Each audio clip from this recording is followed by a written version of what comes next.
여러분 반갑습니다.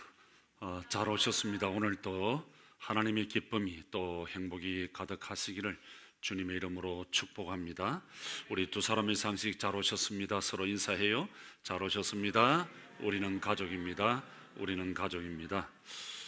아침에 인사를 참 많이 받았습니다. 오랜만에 제가 양복을 입고 오니까 입구에서 우리 장로님들이 목사님 오늘 결혼식 주례가 있습니까? 하고 묻더라고요. 그래서 그냥 끄떡끄떡하고 올라갔습니다. 또 만나는 사람들이 우리 권사님들이 참 멋있다고 참 귀엽다고 또 방송실에서는 방송에 잘 어울린다고 아마 제가 이 양복을 입고 오니까 참 귀엽고 사랑스럽게 보이나 봅니다. 여러분들이 좋아하셔서 제가 자주 둘째 아이가 결혼하면서 양복이 없어 그냥 티 입고 다니는 줄 알고 양복을 해줘서 이렇게 입었습니다. 여러분이 좋아하면 제가 자주 입도록 하겠습니다. 그런데 양복을 입으면 저 자신도 모르게 좀 이렇게 딱딱해지고요, 부자연스러운 그런 게 있습니다. 오늘 설교도 좀 딱딱할 수 있으니 잘 이해해 주시기를 부탁을 드립니다. 여러분 아침에 일어나서 제일 먼저 하는 그런 말이 뭡니까? 아침에 일어나서 제일 먼저 하는 말, 우리 정차섭 집사님 아들이 또 수시에 합격을 했는데 한번 맞춰보십시오. 우리 정 집사님은 아침에 일어나서 제일 먼저 하는 말이 뭐예요? 그러면 신동순 집사님은 하루 동안 제일 많이 하는 말이 뭔가요? 여러분 각자에게 한번 물어보십시오. 아침에 일어나서 제일 먼저 하는 말이 뭔가? 또 하루를 살면서 제일 많이 하는 말은 뭔가? 안녕? 좋아? 사랑해? 힘들어? 못 살겠어? 죽고 싶어? 이런 말이에요. 저는 새벽에 눈을 뜨면 자동적으로 제 입에서 흘러나오는 말이 하나 있습니다. 어떤 말일까요? 제가 그 정도로 영빨이 세고 또 신령한 사람은 아니에요. 아침에 눈을 뜨면 저절로 제 입에서 나오는 말은 아이고 죽겠다. 솔직한 고백이 아이고 죽겠다. 아무 생각 없이 참 오랫동안 그냥 나도 모르게 이 말을 입에 달고 살았습니다. 한참을. 그러다가 한 3, 4년 되나요? 이제 나도 모르게 아침에 일어나면 제 입에서 흘러나오는 단어가 있습니다. 뭘까요? 할렐루야 감사합니다. 할렐루야 감사합니다. 그리고 하루 동안 제일 많이 제가 쓰는 단어는 참 좋다, 좋다는, 그리고 사랑이라고 하는 말입니다. 물론 이 말 속에는 제 손녀를 부르는 말도 포함이 되어 있습니다. 그냥 좋은 거예요. 하루가 그냥 좋은 거예요. 하늘을 봐도 좋고 땅을 봐도 좋고 산을 봐도 좋고 바다를 봐도 좋고 사람을 봐도 좋고 사랑이를 보면 더 좋고 세상이 너무 좋은 거예요. 너무너무 아름답고요. 그래서 제가 요즘 그냥 많이 흥얼거리는 노래는 찬송가 756장에 참 아름다워라 주님의 세계는, 세상이 와 이리 좋노 와 이리 좋노, 주 하나님 지으신 모든 세계, 이런 노래가 그냥 입에서 중얼중얼 자꾸 터져 나오는 거예요. 참 세상이, 사람이 참 좋아요. 여러분 감사의 계절 11월이 시작이 되었습니다. 이 11월을 시작하면서 우리는 그동안 나는 얼마나 감사를 많이 하고 살았는가 하는 것을 우리 한번 한 달 동안 생각해 보았으면 좋겠어요. 여태까지 추수감사절만 되면 감사의 설교를 하고 감사의 찬양을 하고 감사해야지, 어떤 행사처럼 그렇게 하는 건 말고요, 우리가 계속해서 이 한 달 동안 찬양과 기도와 메시지를 감사에 대해서 초점을 맞추면서 나는 얼마나 감사하면서 살았는가, 나는 얼마나 많이 또 자주 감사라고 하는 단어를 사용했는가. 여러분은 하루를 살아가면서 감사하다는 이 말을 얼마나 자주 또 많이 사용하고 있습니까? 아마 자수성가를 하신 분들에게는 이 말이 얼른 나오지 아니할 수도 있을 겁니다. 왜냐하면 모든 것을 내 힘으로, 내 경험으로, 내 노력으로 다 이루었기 때문에 감사할 필요가 없겠죠? 그러나 내 힘이 아니고 다른 사람의 힘으로 내가 여기까지 왔다면, 다른 사람의 힘으로 내가 살아갈 수 있다고 한다면 이 감사라고 하는 말이 대단히 감동적이고 또 대단히 그 마음에 와닿는 정말 이 감사라고 하는 이 단어가 입에서 떠나지 아니할 거예요. 여러분 구약 성경 레위기 23장에 보면 유대인들의 절기가 쭉 나오죠. 유월절도 나오고 무교절도 나오고 초실절도 나오고 또 오순절도 나오고 나팔절, 속죄일, 또 초막절, 이런 절기들이 많이 나옵니다. 이걸 7대 절기라 그렇게 하는데요, 하나님은 이 7대 절기들 가운데 특별히 3가지, 유월절, 또 오순절, 초막절은 꼭 지키라 그렇게 명령을 합니다. 모든 남자들은 1년에 3번 내게 보여야 한다, 내게 나와야 한다, 지켜야 한다, 그렇게 계속해서 성경은 말씀하고 있습니다. 그래서 유대인들은, 남자들은 이때를 순례의 절기라 그러는데요, 각 지역에 흩어져 살던 디아스포라, 이 유대인들은 예루살렘 성전에 다 모이는 거예요. 그래서 하나님께 이 절기를, 예배를 드리는 거예요. 물론 나올 때는 빈손으로 나오면 안 되죠. 점이 없고 흠이 없는 양을 몰고 와야 됩니다. 양이 없으면 염소를 몰고 와서 제물을 드리는 거예요. 그러면 왜 하나님께서 이렇게 자기 백성들에게, 우리에게 이 절기를 만들어서 지키도록 그렇게 하는가 하는 거예요. 우리가 성경에 나타난 절기들을 연구해 보면요, 아주 특이한 것 하나를 발견할 수 있는데, 그것은 이 계절과 연결되어 있다는 거예요. 계절과 관련이 되어 있다는 거예요. 자, 하나님은 처음에 계절을 만드셨습니다. 그 안에 절기도 함께 만들어 주셨어요. 창세기 1장 14절에 보면 하나님이 하늘의 그 궁창에 광명체들을 있게 했다. 그래서 낮과 밤을 나누게 하시고 그것들로 징조와 계절과 날과 해를 이루게 했다. 그렇게 말씀을 했습니다.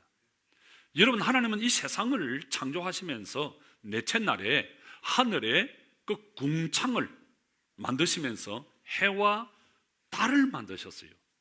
그리고 해와 달을 만들면서 낮과 밤이 자연히 나누어질 수 있도록, 그러면서 징조와 계절과 또 날과 해를 이루게 하신 거예요. 여기서 계절이라 14절에 계절이라고 하는 말은 히브리어로 모엣 하는 말인데, 이 모엣 하는 말은 정한 장소, 정한 때를 말하는 거예요. 다시 말하면 이 모엣 하는 말은 절기, 계절을 말하는 거예요. 그러니까 하나님은 계절 속의 절기를 만들어 집어넣어 놓았어요. 그래서 우리를 통하여 이 절기를 통해서 예배를 드리면서 하나님이 영광 받으실 수 있도록, 그래서 우리에게 이 절기를 지키라고 하는 거예요.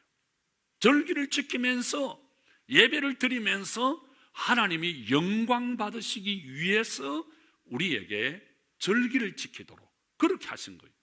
그런데 참 희한한 것은 하나님께서 지키라고 하신 7 절기들을 보면요, 가장 아름다운 계절에 다 들어있습니다.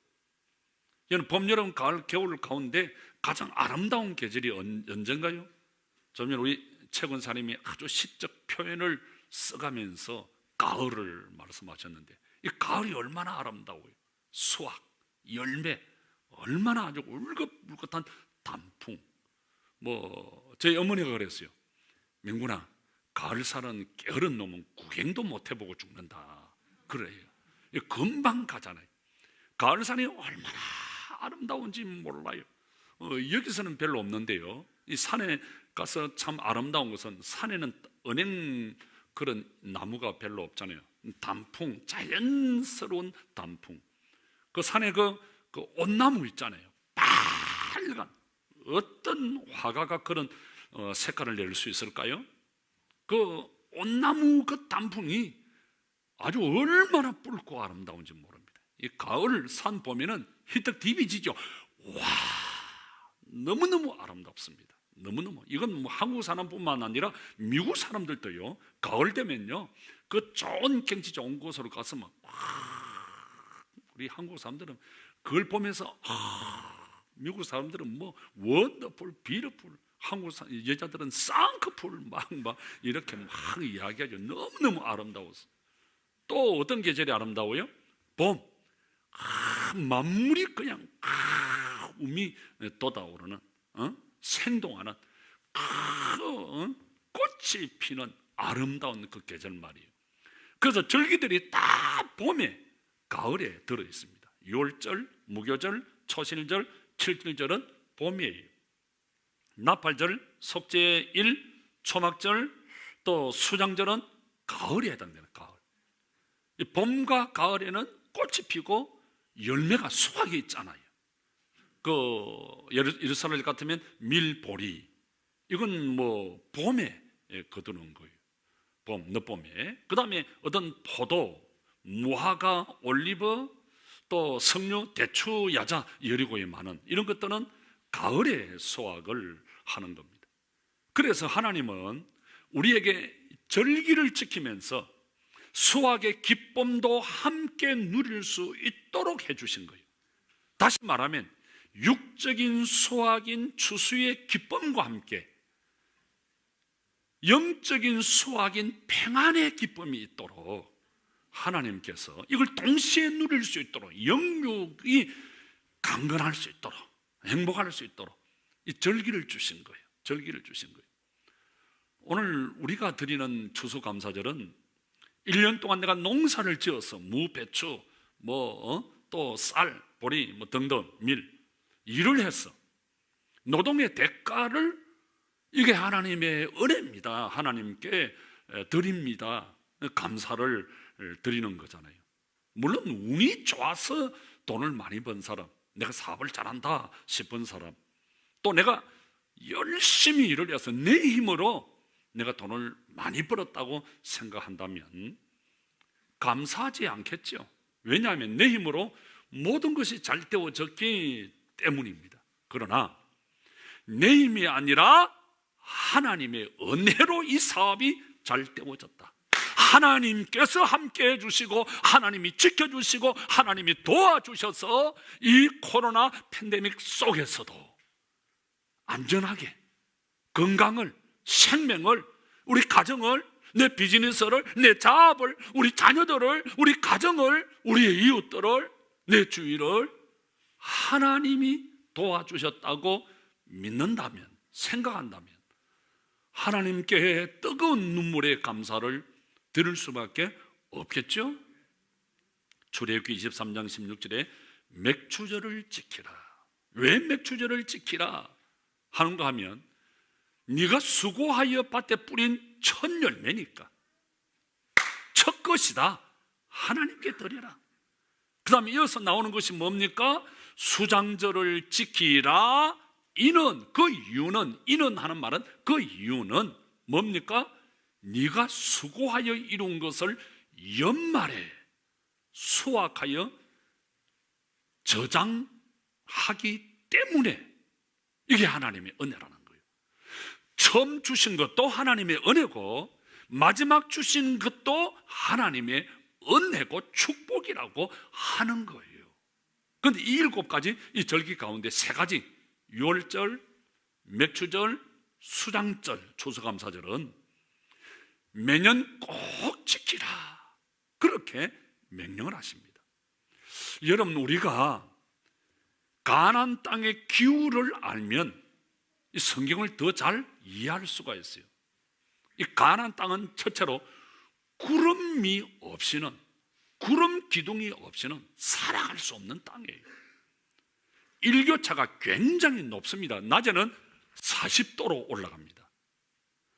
밤에는 10도로 뚝 떨어집니다. 그래서 대단히 추워요. 의사들은 이야기합니다. 일교차가 10도 이상 차이가 나면 건강에 유의해야 할 시점이다, 그렇게 말합니다. 그리고 25도 이상 차이가 나면 심장 마비가 올 수 있다. 마비가 올 수 있다. 그 대단히 위험하다는 거예요. 일교차가 클수록 우리 면역 체계가 흔들린다는 거예요. 그래서 추우면 어떤 심혈관 계통, 호흡기 계통의 환자들은 조심해야 된다는 거예요. 그래서 우리 그 박아무개 박다루라고 내가 정확하게 이름을 이야기할 수 없지만 그 친구는 보면 꼼짝 못해요. 아주 덩치는 아주 산만큼해요. 아주 큰 소리 듣고 말도 얼마나 잘하고 똑똑한지. 근데 맥도 못 쳐요. 그러니까 여러분들이 아주 조심해야 돼요. 여러분, 출애굽기 13장에 보면 이스라엘은 이렇게 일교차가 큰 땅이기 때문에 하나님이 430년 고센 땅에서 종살이 하다가 출애굽을 하게 되죠. 그 이스라엘 백성들을 어떻게 합니까? 낮에는 구름 기둥으로, 밤에는 불 기둥으로 인도를 하십니다. 이제 이해가 되시죠? 왜 하나님이 이스라엘 백성들을 광야 행정 가운데 불기둥 구름 기둥으로 인도하시는지. 일교차가 그렇게 30도 이상 차이가 나니까 여러분 어떻게 견디겠어요? 그래서 밤에는 불기둥으로, 낮에는 구름 기둥으로 인도를 하시는 거예요. 자, 여러분, 하나님이 이스라엘 백성들을 불기둥 구름 기둥으로 인도해 주셨다 하는 것은 하나님이 자기 백성들을 정확하게 돌보시고 인도하시고 지켜주시고 책임져 주신다는 말입니다. 여러분, 하나님께서 저와 여러분들을 정확하게 돌보아 주시고 인도하시고 지켜주시고 도와주시는 줄 믿으시기를 바랍니다. 저는 이 말씀을 준비하면서 우리 연결고리의 역사를 잠깐 생각한 거예요. 저희 가정에서, 생태공원에서, 옥탑방에서, 저 통진 그 외진 곳에서 우리는 7군데를 정처 없이 아무 생각 없이 그냥 옮겨 다닌 거예요.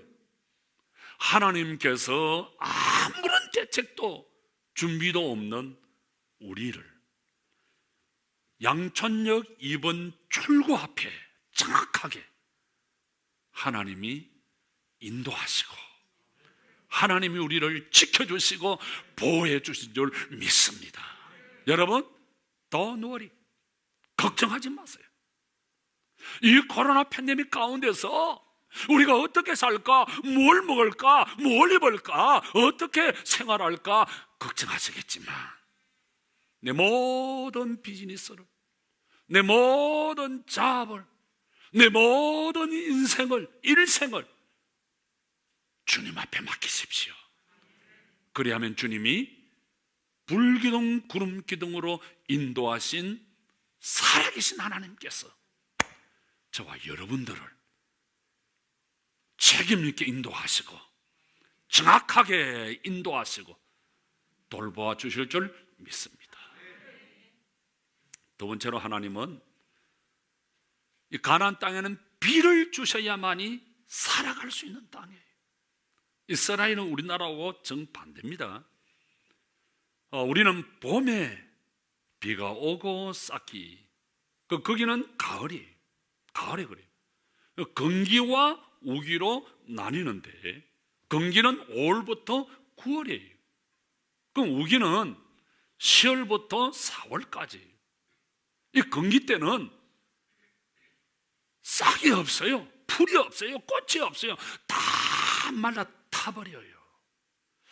우리가 몇 년 전에 이스라엘 성지 순례를 우리가 했죠.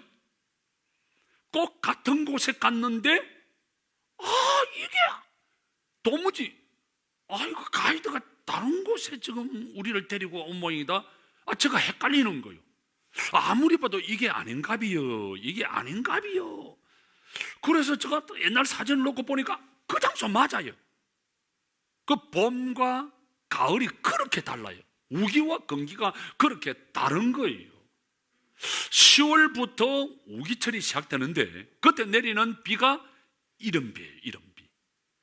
그리고 쭉 해가 바뀌면서 3월에 내리는 비가 늦은 비예요. 여러분 성경을 보면 하나님께서 이른 비와 늦은 비를 주어서 이런 말이 있잖아요. 그러니까 이 우기철에 이른 비가 내리지 않고 늦은 비가 내리지 아니하면 씨를 뿌릴 수 없어요. 열매를 거둘 수 없어요. 살아갈 수가 없는 거예요. 하나님께서 이른 비와 늦은 비를 주셔야만이 살아갈 수 있는 나라. 여러분, 하나님이 우리에게 은혜 주시지 아니하시면 우리 여기 이 자리에 앉아 있을 수가 없어요. 왜 아멘을 그렇게밖에 못합니까? 신준환 장로님 많이 하시네.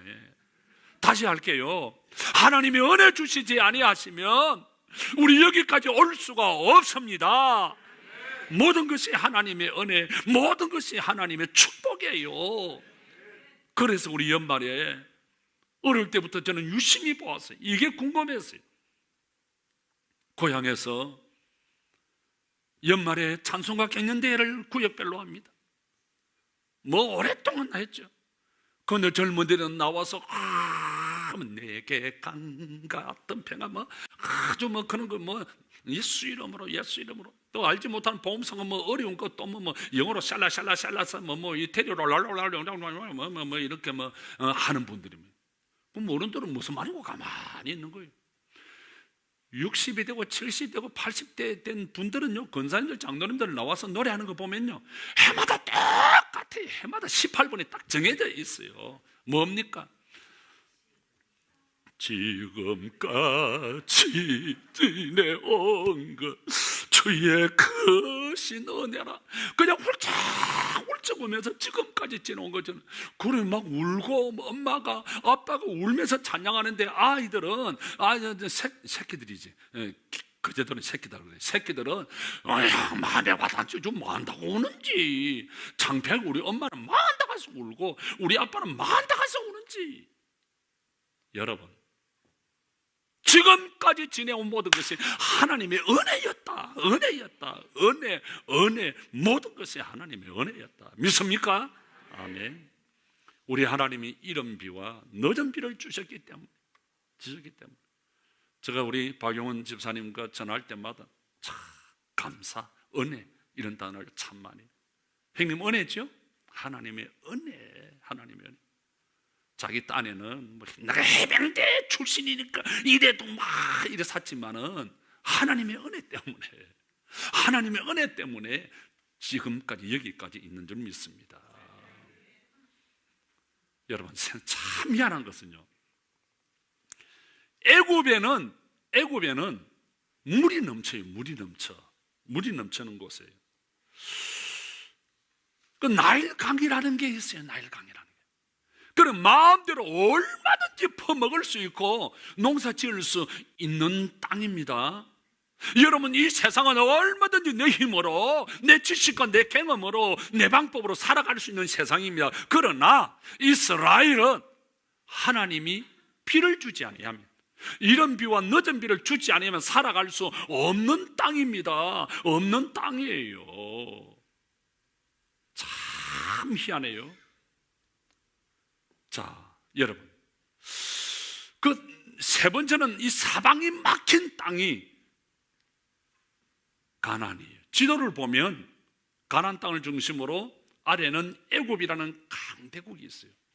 그리고 위에는 수리아, 아람이 탁 지키고 있어요.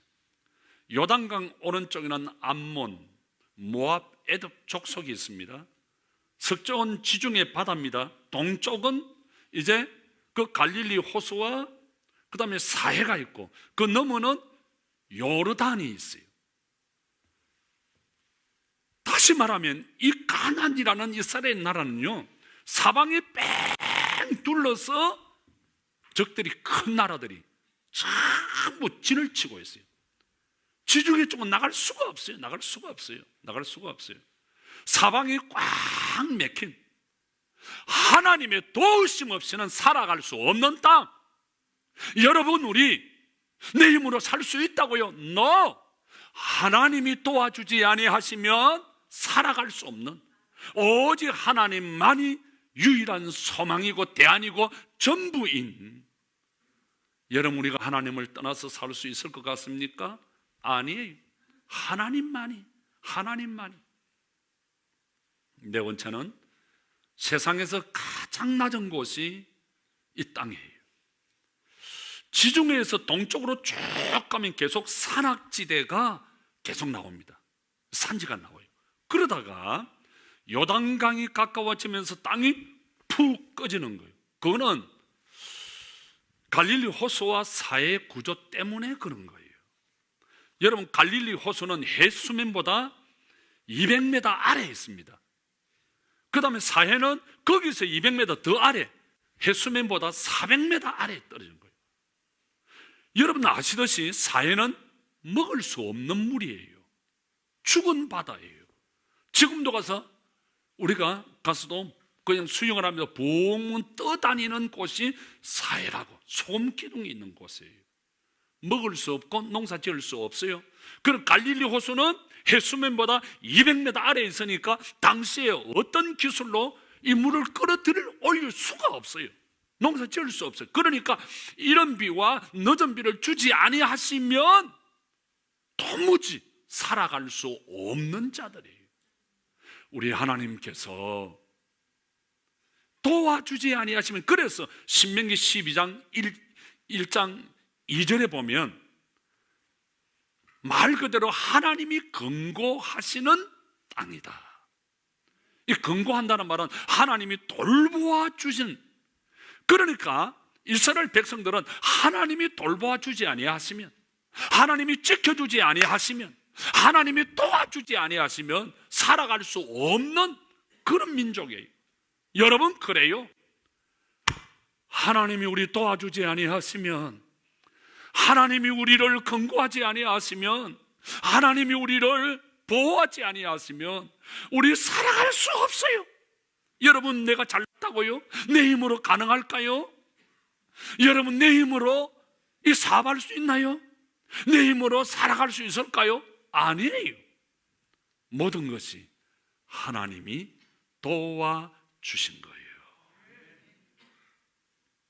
이른 비와 늦은 비를 통해서 농사를 짓게 하고 먹을 양식이 있게 하고, 우리 하나님께서 때를 따라 돕는 은혜로 저와 여러분들을 여기까지 인도하시고 지켜주셨습니다.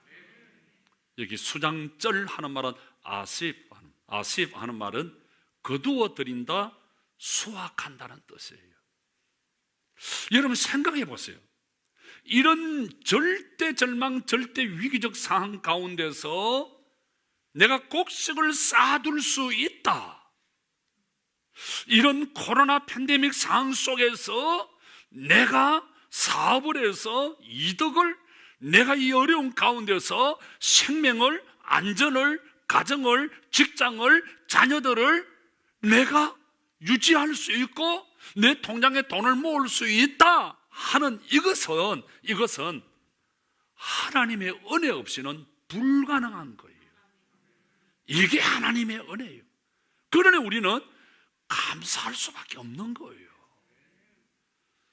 여러분, 내가 아무리 똑똑하고 잘나서 내가 돈을 많이 벌었다 합시다. 그게 내 돈이 되던가요?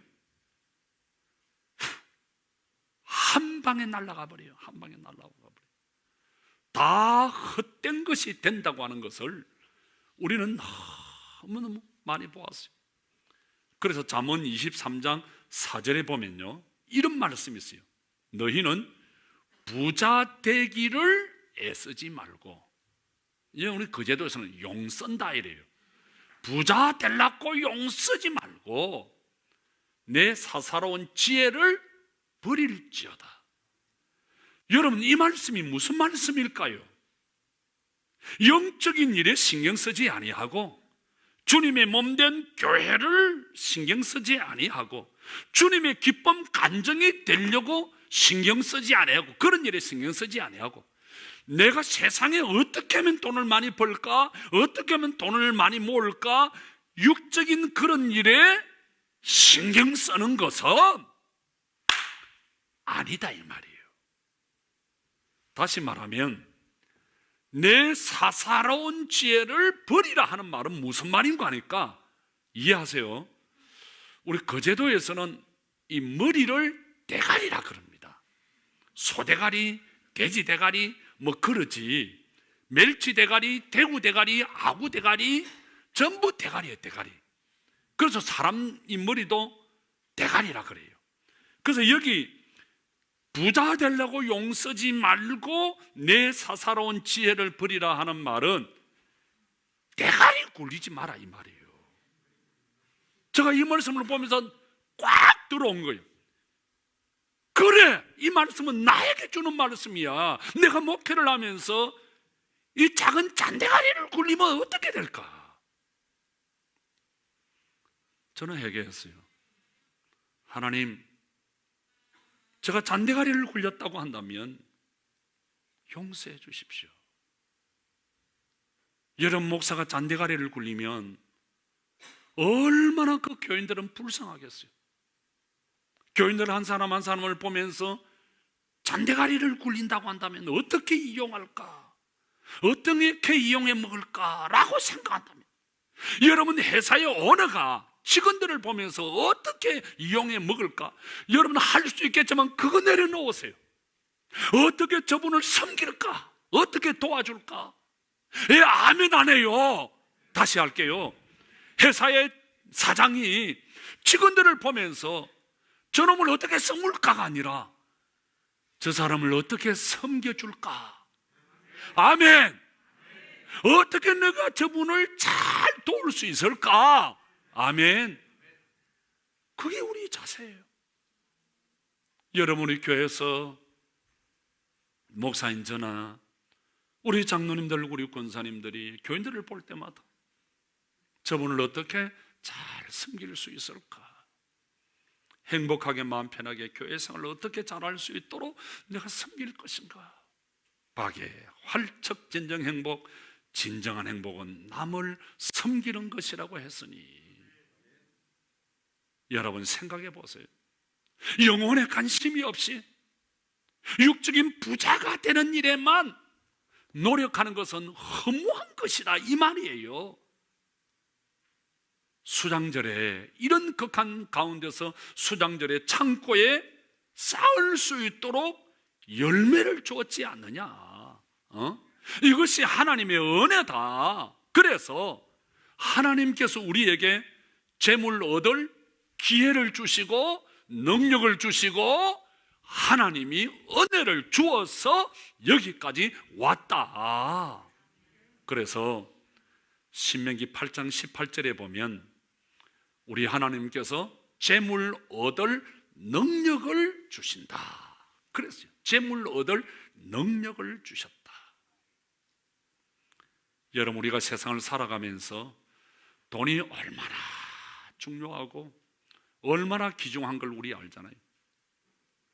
저도 개척을 3번이나 해봤어요. 교회당을 열 몇 개를 막 지었어요. 말해 저는 하나님 은혜 주어서 그냥 개척하면 1년 만에 다 교회를 다 지었어요. 또 짓고 또 짓고 또 짓고 또 짓고 또 짓고 크고 작은 교회들을 14개를 지었으니까 가만히 생각해 보면 하나님의 은혜죠. 하나님의 축복이죠. 하나님의 축복이죠. 그럴 때마다 돈이 얼마나. 제가 빚더미에 앉아가지고요, 아유, 그냥 업자들이 돈 달라 그러지, 돈은 없지, 내 성격의 교인들에게 돈 이야기는 못하지. 그래 밤에 산에 올라가서 기도하는 거예요. 그 기도는요, 가을이 좋더라니까. 가을이 누가 떨어지는 낙엽을 보고 낙엽인 줄 알았는데 인생이더라, 세월이더라, 이런 식구가 있잖아요. 낙엽이 확 떨어지는데 그게 노리꾸리한 동같이 패가 떠라니까. 하나님은 이 돌로 아브라함의 자손을 만들 수 있지 않습니까? 하나님, 저 떨어지는 낙엽을 돈으로 만들어 주시옵소서. 이런 기도가 막 나오더라니까. 그거 진짜 여러분 웃으시는 이유는 뭐 같은 경험을 했기 때문에. 돈이 얼마나 중요한지 몰라. 얼마나 중요해. 레이중고 타고 가면서 예전차 타는 사람들이 시비 걸고 저한테 그런 걸 보면 그냥 이런 게 나오죠. 돈이 얼마나 귀중해요. 얼마나 여러분 중요해요. 그러나 여러분, 먼저 해야 할 일이 있습니다. 오늘 이 성경은 뭐라 그래요? 먼저 해야 될 일이 있다. 부자 되려고 용 쓰지 말고 잔머리 굴리지 말아라. 먼저 해야 될 말이 있다, 일이 있다는 거예요. 그건 뭐예요? 영적인 일에 관심을 두는 거예요. 하나님의 교회에 영적인 일에 관심을 두는 일을 먼저 해야 된다. 살아계신 하나님께, 하나님의 은혜입니다. 하나님의 축복입니다. 그래서 내가 하나님께 감사합니다. 감사를 먼저 드리라고 하는 말씀이에요. 누가복음 12장 20절에 보면 돈이 좀 있다고, 내가 잘났다고 큰소리치고 교만한 부자에게 우리 주님께서 뭐라 그래요? 이 어리석은 자여, 오늘 밤에 네 영혼을 내가 데리고 가면 네가 여태까지 벌어 모아놓은 것이 누구의 것이 되겠느냐 하는 말씀이었어요. 먹을 것은 많아요, 입을 것도 많아요, 돈은 많아요, 땅도 많아요, 재물은 점점 많아지는데 감사할 믿음이 없는 거예요. 하나님을 하나님으로 인정해야 되는데 하나님을 하나님으로 인정하지를 못합니다. 부모도 우습게 보이고요, 모든 사람이 우습게 보이는 거예요. 돈이 있으니까 모든 것이 우습게 보이는 거예요. 모든 것이 내 마음대로, 돈이 있으면 안 되는 것이 없다. 영적인 관심이 없는 거예요. 내가 먹고 살고 내 노후를 어떻게 보낼 것인가, 거기에만 관심이 있어요. 하나님은 이런 자에게 뭐라 그래요? 어리석은 자여. 20절에 어리석은 자여. 자, 여러분, 여기 어리석다고 하는 말이 무슨 말일까요? 영적으로 무지하다, 영적으로 어린 아이다. 여러분, 어린 아이는 어떻게 해요? 엄마 아빠가 지금 쌀이 없어요, 전기세가 없어요, 당장 자동차에 깨서 늘 돈이 없어요. 근데 지만 생각하는 거야. 지 잠안다고 짜증내고, 배고프다고 짜증내고, 그냥 이거 사달라 저거 사달라. 그 어린애예요, 어린애. 그러니까 이 영적으로 무지한 자는 철저히 자기 중심, 자기 기분, 자기 감정, 자기 주관적이에요. 그런데 성경은 누가복음 12장 21절에 보면 자기를 위하여 재물을 쌓아두고 하나님께 드릴 줄 모르는 사람이 이와 같다, 그렇게 말씀합니다. 사랑하는 성도 여러분, 어리석은 자는 자기를 위해서 돈을 모으고, 자기를 위해서 땅도 사고, 자기를 위해서 재물을 많이 모았어요. 그런데 하나님을 위해서는 너무 인색했어요. 감사할 줄 모르고 하나님의 기쁨이 간증이 될 줄 몰랐어요. 그래서 하나님으로부터 어리석은 자라는 책망을 받습니다. 여러분, 우리 하나님은 하나님 앞에 드림으로 감사를 통해서 구제하라고 그렇게 우리에게 말씀을 합니다. 그래서 마태복음 6장 3절에 보면 구제할 때 오른손이 하는 것을 왼손이 모르게 하라 그랬어요. 그런데 우리 교회 유명한 성경학자 한 분이 있습니다. 정맹희 집사라고 이름을 밝힐 수 없지만 이분은 오른손이 하는 것을 만백성이 알게 하라, 이런 새로운 해석을 내놨어요. 내가 그 해석을 보면서 이야, 이게 진짜 맞는 복음이다. 여러분, 우리 어떻게 감사하고 어떻게 구제할까요?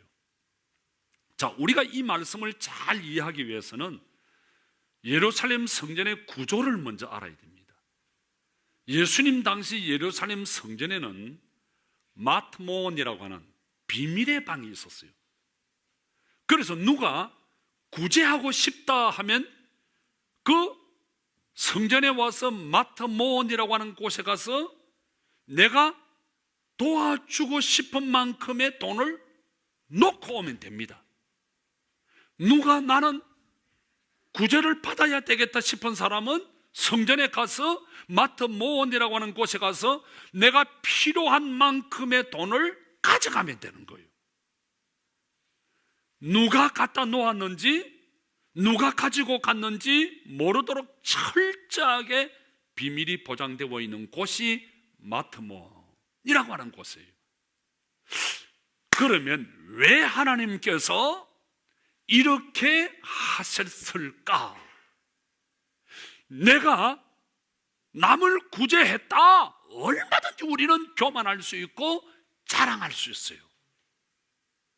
그러니까 교만하지 아니하도록, 자랑해서 상급이 없어지지 아니하도록 하기 위해서, 그리고 구제를 받은 사람은 야, 저 사람 미끄러져서 자빠져서 넘어져서 그래서 내가 도와주어서 뭐 받아서 마음에 시험이 들고 상처를 받을 수 있으니까 시험 받지 말도록, 상처 받지 말도록. 그래서 이 모든 것이 하나님의 은혜다.